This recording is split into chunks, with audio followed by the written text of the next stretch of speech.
Hinubad ko lang siya ngayon kasi nag-video. So, suot ko siya mga mima ko kahit naliligo pero non-tarnish mga mi. Hindi siya nagta-tarnish.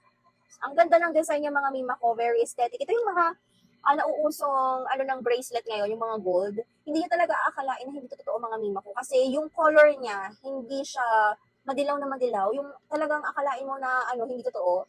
Yun. Yung akalain mo talaga na hindi totoo mga sis. So, eto mga mima ko, stainless siya, tapos, anong tawag dito?